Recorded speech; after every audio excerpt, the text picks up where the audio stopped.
꼬부랑 할머니 노래가 있을 정도로 우리가 연세가 드시면은 이게 당연히 이렇게 하고 지팡이 들고 네. 이런 그림이 그려졌잖아요.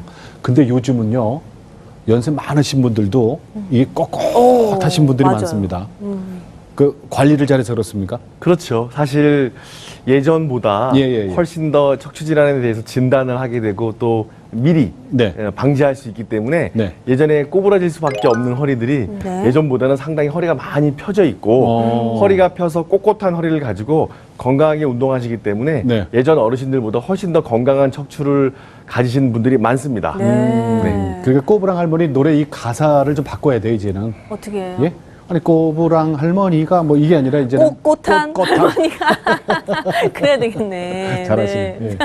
근데 예전에는 정말 농부병이라는 말이 있을 정도로 정말 할머니들 하면 이거 아니면 이러신 분들도 있으세요. 이렇게 걸으시는 분들. 뒤로. 네, 허리가 아프시니까.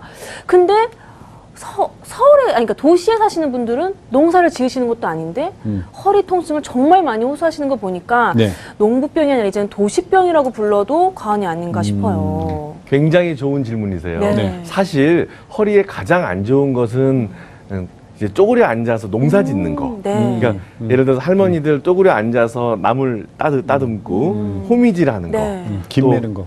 김 매는 거, 무거운 거 드시고 무거운 거 지시는 이런 것들도 안 좋은데 네. 사실 요즘에 도시 생활이 늘면서 이 서울이라는 큰 그 돌덩어리 네. 위에서 옛날에는 풀밭을 뛰어다녔는데 네. 요즘에는 그 아스팔트 위를 다니잖아요. 네. 그러니까 딱딱한 곳에 노출이 되니까 진동이 곧바로 흡수가 안 되고 우리 척추, 우리 몸으로 전달이 된다는 거죠. 그러다 보니까 위험한 또 척추 질환병들이 생기거든요. 네. 그래서 농촌형, 도시형 구별을 지어서 그러네요. 치료를 하는 것이 지혜롭죠. 척추 질환에 대해서 궁금하신 분들은 전화번호 미리 알려드릴게요. 아래 전화번호로 전화를 주시면은 전문가 선생님과 개인 상담도 받아보실 수가 있습니다. 아래 전화로 전화 주시기 바랍니다. 자, 오늘 방청석에 많은 분들이 자리에 함께 하셨습니다. 척추 질환에 대해서 궁금한 거 있으시죠? 네.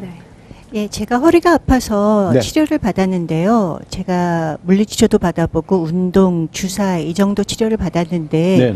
계속 아파서 병원에서는 수술을 거부하고 있는데 무서워서 다른 병원을 갔더니 시술로도 가능하다고 네. 하는데 어떤 병원 말을 들어야 될지 모르겠어서요.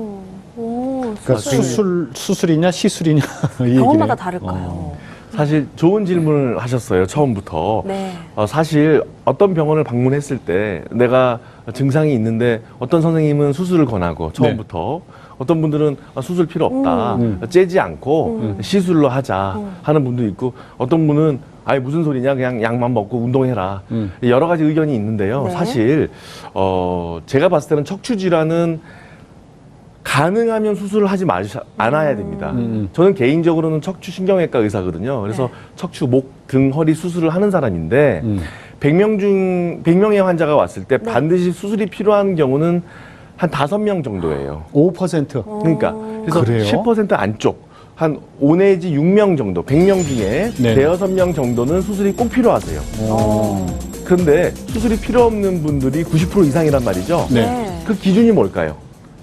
자, 중요한 게 신경학적 손상이 있냐 없냐예요. 조금 어려운 얘기인데 그냥 무조건 아프다고 수술로 가는 건 아니에요. 허리 통증으로 인해서 다리에 부전마비, 힘이 빠진다든지 대소변 장애가 왔을 때 수술을 하는 거고 통증만 있는 경우에는 요즘에는 대부분의 경우에 비수술적 치료로 됩니다. 네. 그래서 사실 제가 아이러니컬하지만 저는 외과 의사지만 외과 수술을 오히려 말려요.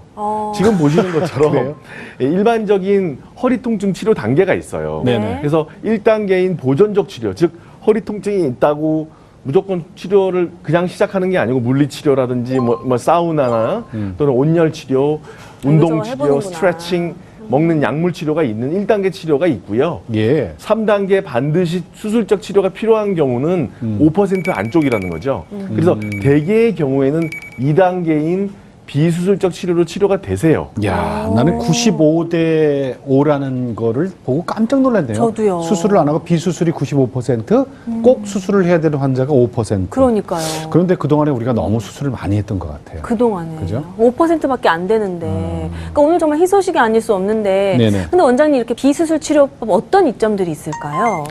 사실 저도 외과 의사예요. 네. 그래서 20년 정도 수술을 하고 있는데요. 네네. 우리나라가 1980년대 중반 이후로 척추 수술 공화국이라는 그래, 맞아요. 오명 아닌 오명을 네네네. 얻었어요. 그런 얘기 들었어요. 제가. 그래서 허리가 아프면 무조건 칼을 대죠. 소를 뭐 못을 박는다든지. 그런데 그렇게 한 몇 년 지나다 보니까 다 망가지는 거예요. 그래서 저희들이 이제 우리나라뿐만 아니라 전 세계적인 현상인데요. 전 세계 신경외과 학회에서 어떻게 하면 조직 손상 없이 네. 마취 안 하고 수술을 하고 후유증 없이 치료를 할 수 있을까라고 사실 외과 의사들이 먼저 비수술적 치료를 개발을 했어요. 아. 예, 예. 그러다 보니까 어떤 장점이 있겠습니까? 수술을 하지 않으니까 마취가 필요 없겠죠. 그렇죠. 그래서 전신 마취 위험성에 노출이 안 된다는 거죠. 네. 그러니까 무전신 마취, 즉 국소 마취나 부위 마취로 할 수가 있다는 거고요. 네.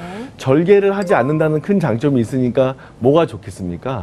뭐 흉터가 안 흉터. 지고 또 수혈을 안 하고 어. 또 이렇게 덜 째고 덜 벌리니까 주위 조직 손상이 없이 그 병변에 도달할 수가 있으니까요. 네. 통증이 훨씬 더 덜하죠. 그래서 고령이나 어떤 혈압, 당뇨 또는 그러네. 이제 뭐 예를 들어서 투석하시는 분들이라든지 예, 예, 그런 예. 분들이 이제 조직 손상 없이 치료할 수 있는 그런 좋은 장점이 있는 거죠. 그러네요. 예. 정말. 그 아까 선생님 조금 전에 말씀하셨습니다만은 맞아요. 그 제 주위에서도 보면요, 몇 년 전에 네. 그 허리 디스크 수술하신 분이 참 많이 계셨어요. 네. 근데 그분들이 지금 다 완쾌돼서 건강하느냐? 안 그래요. 고생하시는 분들이 의외로 많이 계시더라고요. 그럼 질문 좀 더 받아볼게요.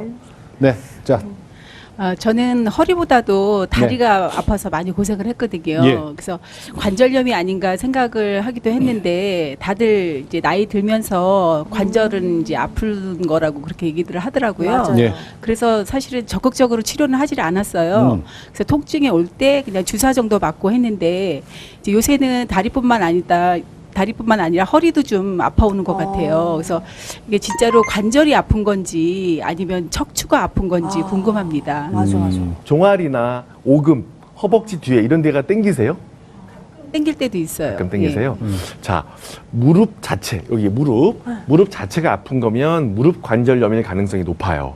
그런데 무릎을 벗어나서 뒤쪽 오금이라든지 그쵸. 또는 종아리, 허벅지 이런 데는 무릎 관절염 때문에 생길 수가 있는 현상이 아니고 허리에서 내려오는 경우가 더 많아요. 허리구나. 그래서 보행 거리가 준다든지 이런 것들은 이제 허리 질환이 시작되고 있다는 겁니다. 그래서 신경학적 증상이 바로 그 다리 저림 바로 그 포인트예요. 그래서 감별을 하셔야 되고요. 무릎이 안 좋고 무릎 관절이 안 좋으신 분들이 허리 관절이 안 좋습니다. 그렇겠죠. 대체로. 그래서 사실 한 5분만 진찰해 보면 감별할 수 있어요. 어디 쪽으로 중점으로 검사를 해야 되는지 알 수 있기 때문에 좀 이따가 제가 진찰해 드릴게요. 번호표 뽑아야 되나 어떻게 해야 되나? 근데 이 다리 그 저는 거 있잖아요. 저리는 거. 저릿저릿한 네네네. 거. 그게 이제 허리 통증도 두 가지가 있다 그래요. 네네. 디스크가 있고 그다음 또 네. 하나는 척추 협착증이라는 게 있어요. 예. 그걸 좀 구분해서 설명 좀 해주세요. 디스크, 보통 우리가 디스크라고 하는 건 해부학적 명칭이에요. 이 우리 몸의 뼈와 뼈 사이에 물렁뼈를 네. 디스크라 그러는데 디스크가 삐져나온 거를 디스크 탈출증이라고 하는데 그냥 줄임말로 디스크 그러죠. 네네. 그렇죠. 그래서 디스크 물렁뼈가 삐져나와 있으니까 신경을 보통은 한쪽으로 눌러요. 그래서 다리가 한쪽으로만 저려요. 그런데 거꾸로 협착증은 신경 통로 자체가 이렇게 목 졸라지는 거예요. 디스크가 밀려 나올 수도 있지만 관절이 커지면서 연령층이 좀 높은 분들한테 생기는데요. 신경 통로가 좁아지는 거예요.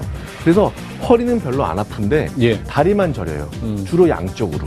허리는 별로 안 아픈데 서 있기가 힘들다든지 네네. 또는 이렇게 걸을 때 휘청휘청 꼭 술 취한 사람처럼 옛날에 그 김정열 선생님 있죠? 개그맨. 숭구리당이다. 네. 숭구리당. 오. 그런 현상이 생기는 거예요. 그 정도예요? 예, 숭구리당. 심한 중증 아닌가 그 정도면? 굉장히 중증이에요. 그래서 걸을 때 이렇게 다리가 후들후들 떨린다. 꺾고 싶- 예. 예, 오래 서 있기 힘들다. 주저앉는다.